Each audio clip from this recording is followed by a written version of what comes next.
Sarah told herself she was imagining things. She repeated it like a lullaby as she scooped her daughter into her arms that first night, smoothing a palm over hair that had clearly been shorter when they walked back through the door.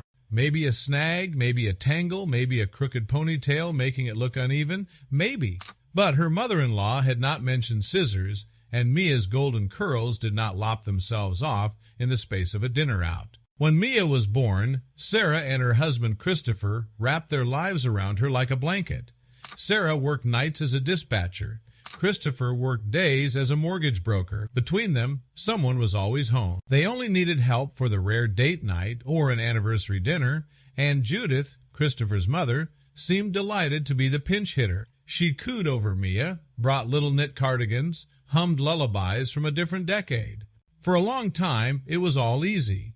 The trouble started when Mia was about 3. The spring she discovered twirling and refused to wear anything that did not flare. After a long, hectic patch, Sarah texted Judith on a Friday afternoon and asked if she could come by for the evening. When Sarah and Christopher returned, Mia ran into their legs with the wobbly exuberance of a kid who has stayed up too late. Sarah's fingers sank into her daughter's hair and stilled.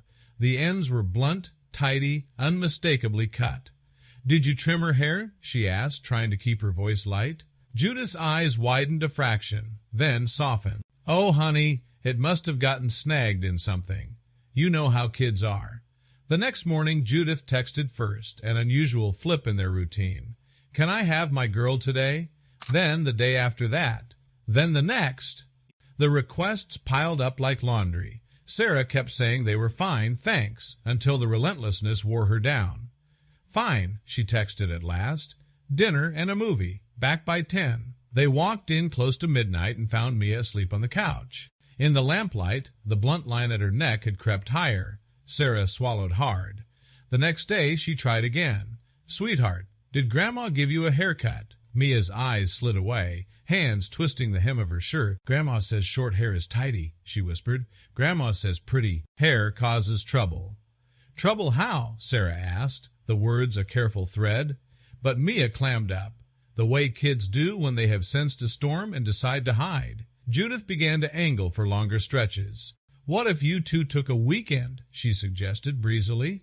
"There is a cabin up near the lake. I can keep Mia. It will be good for your marriage." Sarah laughed it off at first, then took it to Christopher when the texts kept coming. "I am worried," she said. "About what?" he asked, already bristling. "About her hair? About how often your mother is pushing to have her alone? About Mia's sudden silence?" "You are being unfair," he said, pinching the bridge of his nose. "Mom loves that kid. She raised me. She would never hurt her. You just cannot stand anyone else having influence." The argument left both of them raw. In the end, Sarah agreed to the cabin. She packed Mia's favorite nightgown and a brush with pink bristles, tucked a note inside the bag that said "Please no haircuts," and kissed her daughter twice before they pulled away. When they came home Sunday afternoon, Mia ran to meet them in a knit beanie. It was a warm day. Sarah gently tugged it off, and her breath caught. Mia's hair had been shorn down to fuzz, the soft scalp visible through a shadow of stubble. That night Sarah lay awake and listened to the house settle. The old reassurance that she was being dramatic finally collapsed under its own weight. Enough, she thought. Then she did what dispatchers do best. She made a plan. She bought 2 cameras disguised as smoke detectors and a small camera with a magnet strong enough to cling to the underside of a shelf. She set one high in the hallway, one in the living room, and tucked the third behind the framed photo of Mia on the bookshelf in her room. She tested angles and sound like she was prepping a call-out, then told Christopher she had changed her mind about another evening out. His mouth softened with relief. "Thank you," he said. "You will see." Judith arrived that Friday with a tin of cookies and a smile that did not reach her eyes. "Go enjoy yourselves," she trilled. "We will have a girls' night."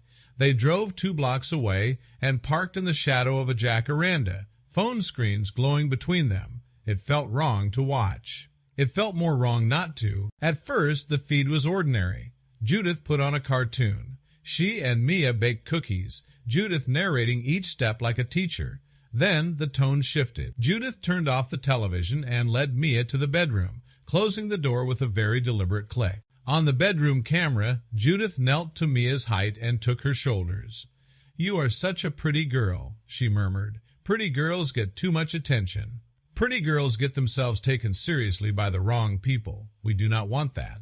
"I like my hair," Mia said, timid but defiant. "Daddy says it is like sunshine." "Daddy is naive," Judith said, a chill in her voice. She opened her purse and removed a clipper and a small cape, clearly not her first round. She draped the cape around Mia's shoulders while the little girl squirmed. "Stop! Please stop!"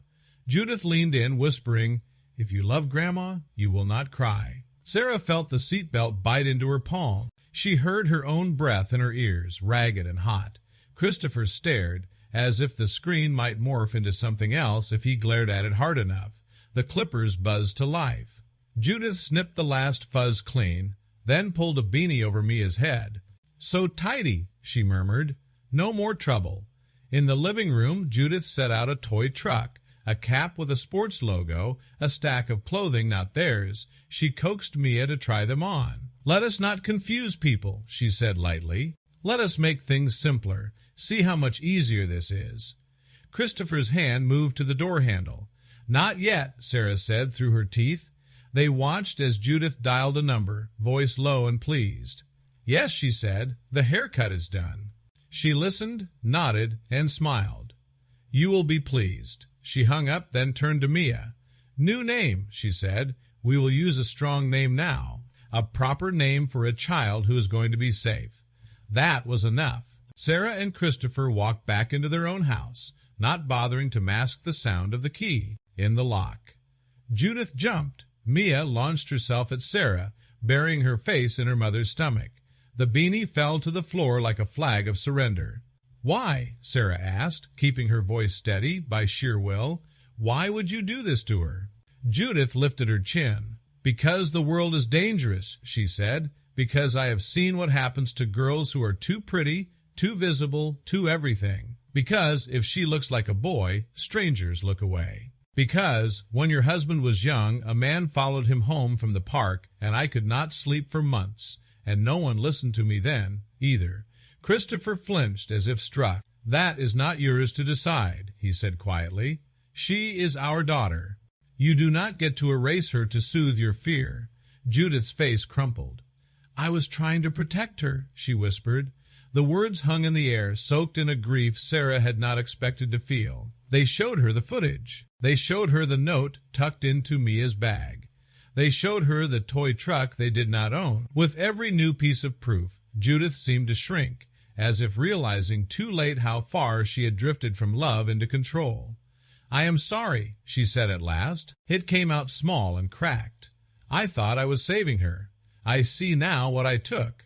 There was no neat ending to be had that night. They asked Judith to leave, gently but firmly, and told her there would be no unsupervised visits for a very long time. Christopher cried in the kitchen while Sarah sat on the floor of Mia's room and cradled their daughter's fuzzy head and whispered that she was perfect, exactly as she was, and that no one would take pieces of her again. They spoke to Mia's teacher, who had been asking careful questions about the sudden changes. They found a child therapist who specialized in helping young kids name their feelings and rebuild trust. On the therapist's advice, they made a ritual of hair together, even without much hair to brush. Every night, Sarah massaged Mia's scalp with a little lavender oil and told her hair stories, tales of braids and ribbons and sunshine streaks that would return when they were ready. In the mirror, Mia started to smile again. As for Judith, the road back was long and full of guardrails. She wrote a letter first, free of excuses, owning what she had done and the fear that had swallowed her without her noticing. They met with her at the therapist's office, where a professional could hold the line if old habits resurfaced. Slowly, under supervision, Judith learned to sit with her fear without letting it steer. She kept her hands busy with knitting while she visited, yarn looping into softness instead of control. Trust did not snap back. It was rebuilt, thread by thread. The cameras stayed up, not as a weapon, but as a reminder that truth matters. Sarah and Christopher learned to listen to each other sooner, to question their own blind spots, to name unease before it calcified into resentment. And Mia learned something powerful far earlier than most, that her body and her choices deserved respect, even from people who loved her, especially from them. Some afternoons, when the light came through the kitchen window just so, it caught on the new growth at Mia's crown and turned it into a halo of pale gold. Sarah would catch her daughter's eye and grin. "Sunshine," she would say, "always."